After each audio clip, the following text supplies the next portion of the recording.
All right, you are still watching New Dawn, this Wednesday edition, the last Wednesday in the month of March, and we've come to the interview and discussion segment of the program. You saw the headliners. We've read a lot, we've seen a lot. Insecurity, the present state of the nation. That's the topic for discussion this morning.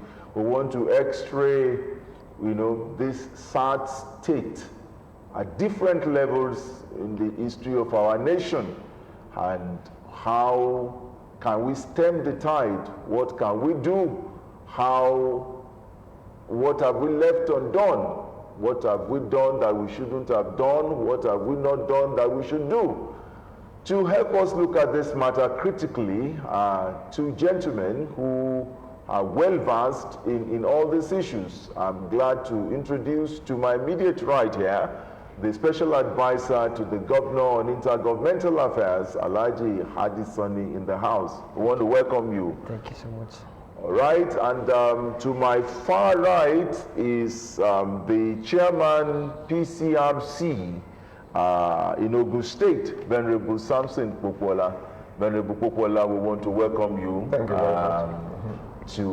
Of course, like we were saying, we have a very serious issue on our hands, and it's not really a smiling time now for us as a nation. Moses is also here. Moses. Yeah, good morning, Venerable Samson Popola and Hadi Sani, the SA to Ogun State Governor on Ethnic Affairs. Okay, well, let's hit the ground running, and Venerable, let's start with the attack we've seen, quite frequently.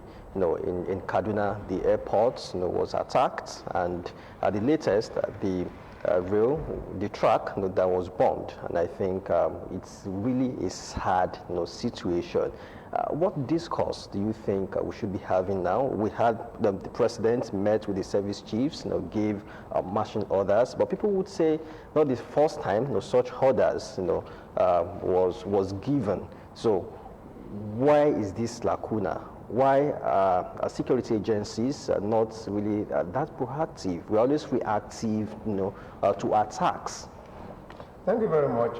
Let me start by sending my condolences to the families of the dead, and of course, best wishes to those who are wounded and are recuperating hospitals.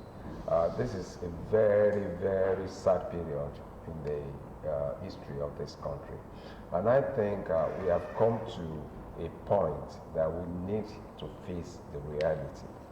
It is no longer a child's play. These people are out, and they've declared a total war on this country.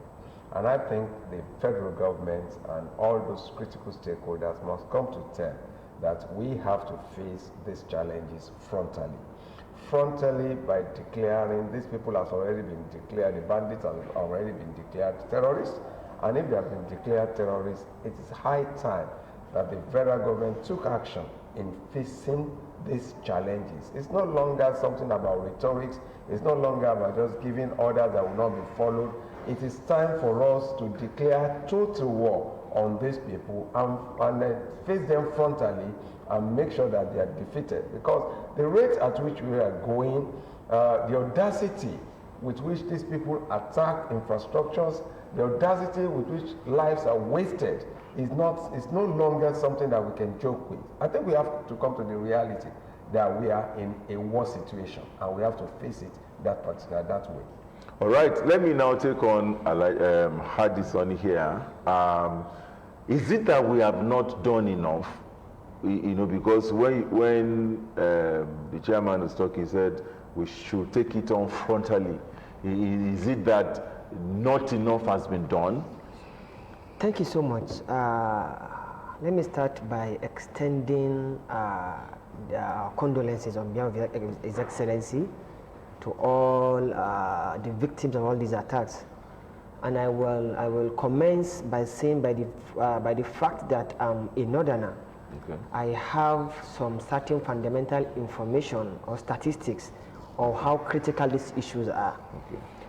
By the analysis, by the statistic of UNICEF, Okay. we are having over 13.3 out of school children. Okay. Million. 13.3 million out of 3 children. That is the highest in the whole world. Okay. And the UN also postulates that the Northeast is the poorest region in the entire world. Well. When you come to the Northwest, that is the area I come from. I come from Sokoto State. Okay. And most of the states you saw in the Northwest are carved out of Sokoto, like Zamfara, Kebbi. Okay. We know how devastated, how destroyed those areas are right now. Okay. So I think I'm in a very good position to give a detailed analysis of the extent of the damage in those areas. Okay. That is the bitter truth. You know, permit me to speak philosophically. You know, irritation leads to inspiration. We have to get irritated for us to stand up and resolve issues. Be that it may, the major challenges we are facing in addressing this issue is the fact that the war is what security professionals call asymmetric warfare. Okay. It is a war pattern that the enemies choose their time of attack, they choose their location of attack, and they choose who to attack at their convenient time. Okay. These are war situations that are more difficult than Ukraine-Russia attack, because Ukraine and Russia, they know they're attacking each other, they know where to meet each other. But in this warfare, the military and the police do not even know their enemies. Okay. They can even be in the community, they will come and they'll be watching them. That is why they found it easy to get ambushed. These are the technical issues surrounding this battle that has made it so difficult for our security agencies to overcome it. That's one. Two, we cannot overemphasize the fact that there is a huge deficit in the numbers of our security agencies. Okay. The volume of our police now is around 370. Okay. That is 1:1,000. We're having just a policeman to cater for over 1,000 citizens in Nigeria. That is 222 below the recommendation of UNICEF. I think the UN has a recommendation of at least 1 to 400. Okay. We are overstretched. Okay. The military are still struggling around 270 something. So we cannot deny the fact that the security agencies are overstretched. The issues are too compounded. In the Northeast, we are facing Boko Haram, we are facing ISIS. In the Northwest, we are facing bandit. In the Southeast, we are facing IPOB and Co. Okay. Here in the Northwest, we have issue of cultism, we have issue of ritualists. They are overstretched. Even the army that ought to face external issues are being preoccupied handling issues that basically ought to be handled by police. So I think we have to appreciate the fact that these issues are compounded. It's on this note that we have to call our attention on the non-kinetic approach. Because we have been overstretched on the kinetic approach, we have to make sure we invest in dialogue, in sensitization. It's not all about army, not all about police, ammunitions, bombing. We have to learn from history. These issues are more preoccupied in the north. So for us here in the south, we have to invest hugely in non-kinetic. Okay. We have to engage our youth. We have to sensitize them. We have to educate them. We have to make sure they are well equipped. We cannot disengage the issue of unemployment to insecurity. Okay. And it's on this note, I will appreciate His Excellency Prince Dr. Abeokuta on his effort towards expanding the economy. Because there is when we say Ogun State is an industrial hub of this nation, okay. Whenever we have increase in industries, definitely this will bring about increase in employment.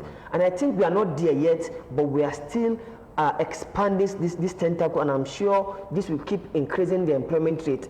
It's an issue you cannot disintegrate. All right. Okay. Now let me take on the chairman PCRC. When he was talking about the fact that there are symmetrical Does it not tell on our intelligence? Because you want to ask yourself, okay, if they can just, anybody can just come on anybody.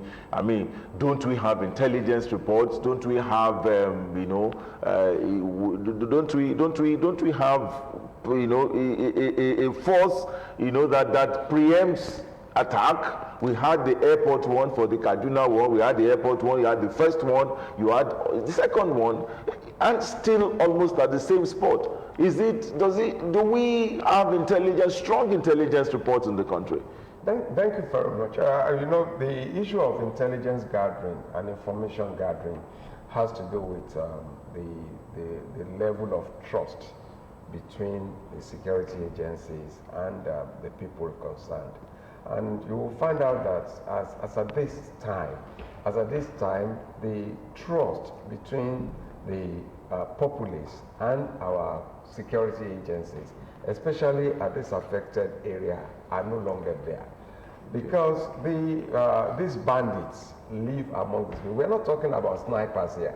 We are talking about people that will gather themselves in maybe in 10s, in 20s, or sometimes in 100. For you to have attacked that particular train, it would have been a single person or two.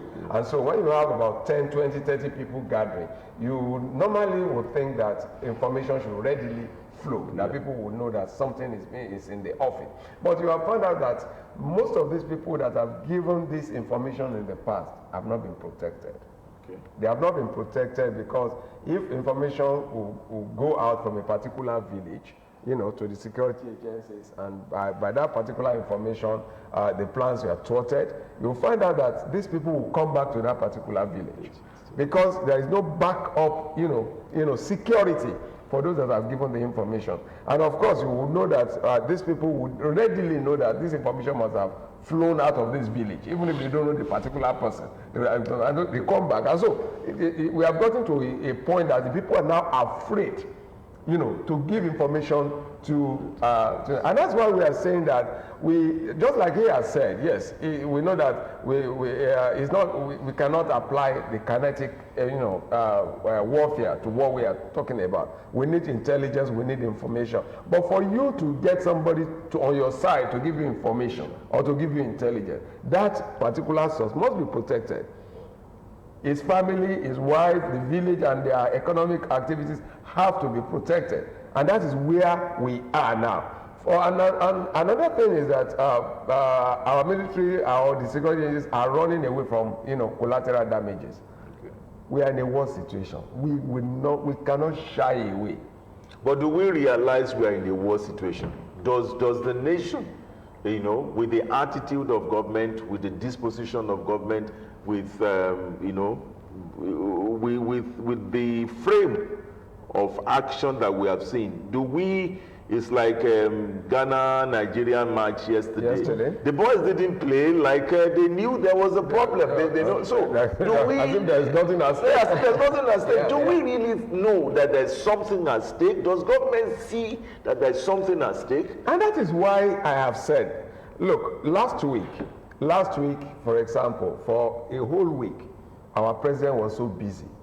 Meeting upon meeting with this and that to resolve internal crisis in the party. If we have frontally addressed the issue of this insecurity in the same vein, that the people and the populace will see that, physically things are being done, meetings are being held, soldiers are being mobilized, and police are being equipped, and everybody, the tendency for people to join hands with the federal government in fighting this thing will be there. But just like you have said, we have not seen physically. A lot of them may be going on the ground, but we have not seen this commitment, to wanting to win this war. We have not seen it. Okay. And you know that there are so many parts of this. We have the economic aspect of it. Once you have a situation like this, those that are profiting from it economically will not want it to end. Those that are profiting from it politically, we are going towards election now. And so the more insecurity you have in a particular place, the more you have, slogans for political campaign and all that. You've not done well, and we want to remove you. We will be able to do better. And we have to look at even the social and economic aspect of it. We have to look at this whole gamut of what constitutes what we are fighting. And it's only when we come to that realization that we come to the fact that we are in a war situation. Whether we like it or not, whether it's a confessional war or not, we are in a war situation. And certain things, I think by now, a state of emergency should have been declared at this particular region so that we can go in there, you know, take out the innocent and then go in there and deal decisively with these people. Okay, well, Mr. Sani, now that the president has given marching orders to security chiefs saying, they should do the needful and I mean, they should expedite actions. What are your expectations? I can affirmatively and categorically say that effort is ongoing, because if you have a direct contact to the victims of those areas, they will tell you how bombarded those areas are. But we can never say it's enough. We keep pushing the government to put in more effort to make sure this crisis come to an end. I must confess, this is not the first time Mr. President is given this marching order. As everybody will keep complaining that it's not the first time we're hearing this marching order. But I must also tell you this, the people that are victims of this area knows a whole lot is going on. They complain from the both sides, even from the security agencies and from the bandits and from the criminals, because an innocent man will always fall victim when two giant men are into crisis. So a whole lot are going on, but it is not enough. I must affirm that, and I want to believe we had several marching order and the previous security chiefs. And I think we have new security chiefs after a while with this marching order. And after we're having these new security chiefs, we've been able to have a new guard gates, Tupa Tucano and co, which everything is going on now. But I think it is not enough to say we are comfortable where we are. A whole lot is happening, and that is why we will keep preaching, applying diplomacy, applying sensitization.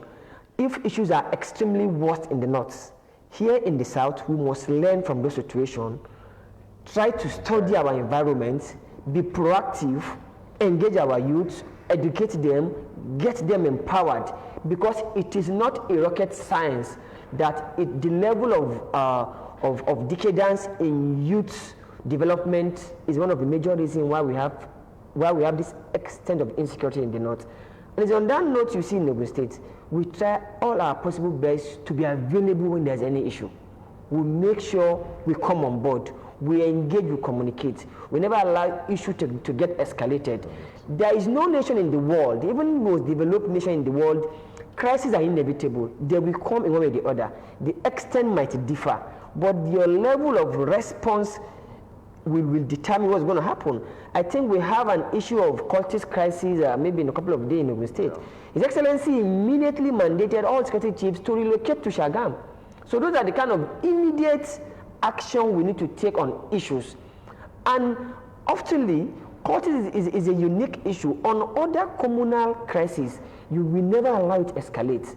Whenever we're having issues, immediately we switch into action, go to those communities, engage stakeholder. In fact, we have to even create a micro stakeholder in each local government to address issue immediately. This issue you are seeing, they are very, very fundamental. These are at the foundation. They are too minute to everybody, but they are fundamental. These are issues that are not in place several decades ago in the north that bring about this mighty issue we are seeing. So we have to learn from that. We have to invest in this non-kinetic approach. We have to invest in diplomacy in this region, that issues are not as worst as we have in other regions. We have to invest heavily in engagement. We have to invest in creating trust between citizens and the government, because we have a huge non-synchronization of interest and trust between government and citizens. If we are able to improve upon that, there will be a communication gap, because security issues is a collective responsibility. All right. Now let me. Before you come in, Venerable, Mr. Sani talked about recent clashes we've seen in Ogun State. One at Bansheke, the one in Shagamu. And now, you as the chairman of Police Community Relations Committee, we know that there's this communication gap. The saying has always been, if you see something, you say something. But now that people see and they don't want to talk, because of that fear. Will I be protected? Won't they come for me? So what are you doing? What are you trying to bridge, this lacuna, this gap between the police and the masses? Thank you very much. The issue of the courts, if you look at it, it's not the courts against the citizens. It's not the issue that we have here. It is two, just like a crossfire. A crossfire, of course, a crossfire between two courts. So hardly will you see any one of them giving information to the security agencies. So it is now left to the innocent, members of the community to volunteer information. And that is why I want to commend the governor and the security agencies for taking that bold step that any landlord found, harboring these people, we also be prosecuted along with them.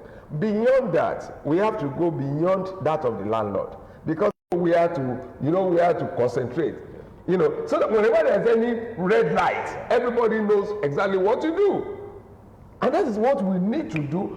Our youths have to be engaged. They have to be carried along in the security apparatus of this country. We need to bring them in and tell them that, look, we are not only protecting you, we are all protecting ourselves together. Look, when we have situation, hey, in Pasheke, you need to move to this sort of place, look for information here, you move to Itoku, you move to Lavewa, you go to Shagam, you go to, everybody knows. So once the red light is on, everybody knows exactly what to do. This is the way to go. Just like you have said, we have less than 400,000 police, and the active ones among them cannot be more than 270 or 250,000 that are active. When it comes to we want to mobilize to go and fight. You will not see an AIG or a DIG carrying AK-47 to go and fight, for example. So we know that we already have that deficit. Number one, economically, we cannot cope with the number of security that is required. Let us that. But we have this human resource base that we can tap into. But these bases are not trained. That is what I'm saying. And that's how you function in such a manner when you are not carrying arms. This is what I'm saying. No. It's not, just like you have said, the issue of security, the issue of carrying guns, something like that, is the reactive part of security. Okay. Most of these things could have been nipped in the bud. NYSC, they are there. They have been trained. Why not use that 1 month to train them and mobilize them into different areas? Yes, you could be teaching. Now, that's your primary assignment. But whenever we have any crisis, you also know that you have to either go to report in the Shagamu division of the police or report at Alamala Barak and something like that. Some of these things do not require gun or bomb or something like that. Protection of the informants, I think it's another. That's part of the training that has to go along in mobilizing and training these people. The protection also has to be taken into consideration. And when you look at information and technology now, you know that you don't have to come out that yes, this is a PCRC chairman that is telling the CP that there is armed robbery there. You don't have to do that. But now let me come to Hadi Sonny here. Some people feel government is not doing enough, particularly at the national level, that we've been at this case now since 2014 or thereabout, when we had the first, abduction of the Chibok girls, and since that time, we've just continued. Now, the question you want to ask is it that lives don't matter to government? Is it that, because, what we are talking about here, I'm glad you talked about the situation in the Northeast, Northwest, and all that. One household that loses somebody faces a lot of trauma. Not to now talk of thousands and thousands. And is it that lives don't matter to us? Is it that we just think, okay, let it just go on, and some people, are nonchalant about it? People are placing this blame solely on government. Even though government has said it has technically defeated Boko Haram, people are saying maybe it's mechanical defeat that they have done, or because they are not seeing anything. So what is your take on that, particularly as regards this constant reoccurrence? For example, now we've had within the space of how many weeks, the airport, we've had one again on the rail tracks, and still there is no definite action, no definite instruction, no definite mobilization. Some people are saying government is not doing enough. Thank you so much. Actually, I deeply feel the pain more than so many, because I'm from the Northwest, and before you see an event, maybe a victim, before you count 1 to 20 victims, hardly I won't know someone among them. Because Sokoto originally, which I'm from, it has so many states that was being carved out from Sokoto. We have Zamfara, we have KB, we have Katsina, Old Gongola State, and what have you. So it's an issue of concern indeed. The issue of government, it is affirmatively that the safety, the security and welfare of every citizen is a primary responsibility of the government. I think that is clearly stated in section 14, subsection 2. We can never shy away from that. Okay. It is the responsibility of the government, clearly stated by the Constitution, and Constitution is supreme upon everything. But I would like to also call our attention that before the government emerge in charge of welfare of every citizen, okay, we are the chief security officer of ourselves. It is even without guns, even without ammunition. We have addressed that initially. Yeah. That security issue is not about guns. Okay. You have to accept the fact that. No, let's talk rhetoric here. If you say security is not about guns. Alone. Okay, alone. If you have a gun, okay, without information, you can't conquer. Okay. If you have a bomb, if you have all the AK-47, someone with a knife can wound you if you don't have the information. Okay. Because I can easily be here, you might be walking looking for enemy, I will easily. Okay. So we have to accept that fact. Okay. It has to be a collective responsibility. Governments will definitely claim they are doing their best, which I know they are doing. It is not enough. Okay. But I will suggest we collectively take it as a responsibility to contribute to our quota. It gets to a certain stage, some certain northern governors came out openly and start persuading the citizens to contribute their quota by bringing up vigilante, community security guard, and information, which it has been very difficult because of the phobia they have on these security agencies. Government are doing their best, but it's not enough, I must confess. I will tell you more on that because we are most the victims of all these casualties. The damages is high, and people are really crying on this issue. And we keep lobbying to the government to put in their best. And within our capacity, we will keep engaging people to contribute their quota. Now, can government win this war? Can we win? Because now it looks like everywhere is infiltrated. You're talking about kinetic and non-kinetic and asymmetrical, symmetrical, and all of that. Can we win this war? The most scary aspect of this situation, I could remember when retired Chief of Army Staff, General Burutai, when he stepped down, he made mention of a certain statement that it will take us up to 20 years to win this war. That is a very scary situation, scary but professional and technical statement. If you look back into history, I think countries that are even more sophisticated than us will not easily win terrorism. US are still battling Iraq. We have so many countries that manage terrorism for so many decades. So I think that is a professional statement. Okay. But we have to put in our best because the colossal damage is high.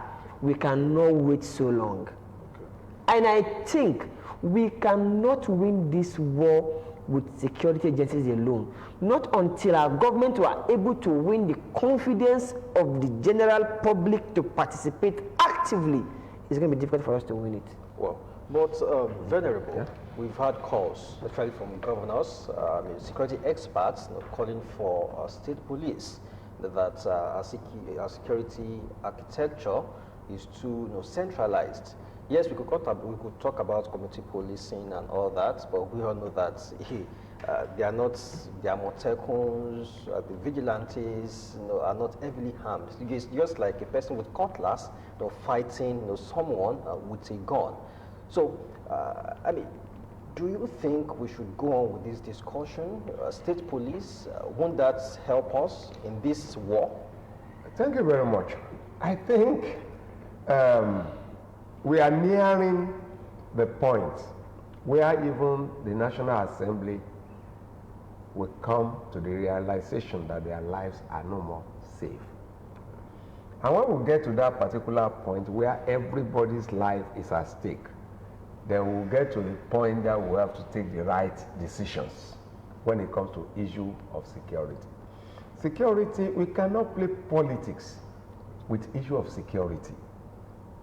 Look at Ogun State, for example. If you look at the number of men engaged by the So Safe Corps, and a lot of them, I can confidently tell you today that 75% of them or more than that are volunteers that are there doing this work without getting payment from government. Yet they are happy doing it. They are contributing their own quota to the security. And that is why when you look at Ogun State, the rate of getting information is so high. If anything happens in Ogun State, within 5 minutes, the information will go around. Because the level of sensitization is so high at every community. How can you go to a community in Ogun State that you will not find either an Amotekun or a vigilante or a So Safe Corps? And these people are there, they are working without even asking for salaries. And they are doing it, happily doing it.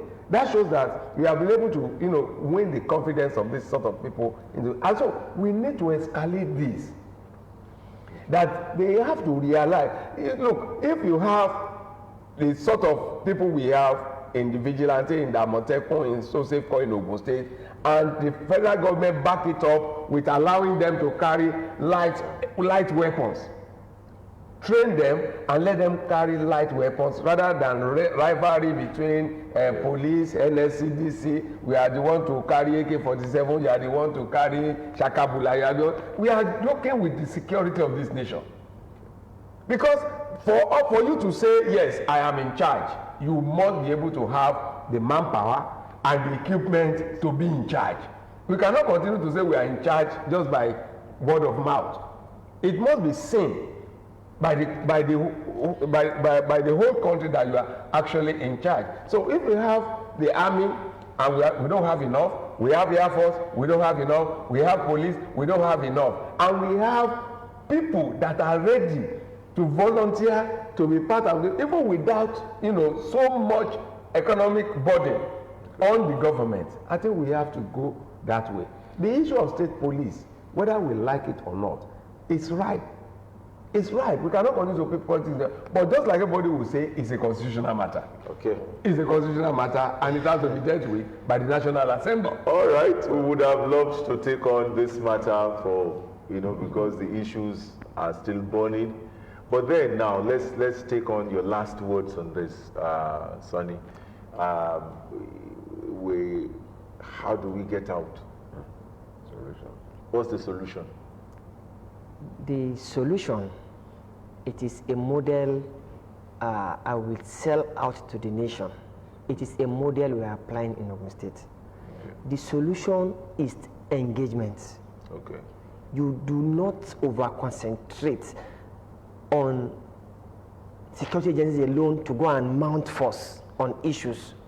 We do not pray the situation of our country to go extra mile to overcome the entire country.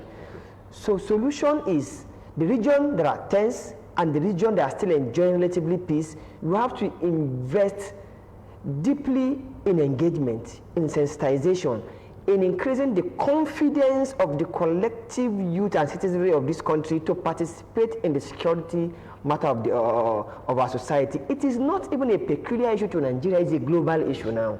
So which means we have to sit down and keep devising avenue to resolve this. As you can see, we have His Excellency inaugurated a peacekeeping committee. That peacekeeping committee has a band across all the local governments. Whatever happens, we switch into action immediately.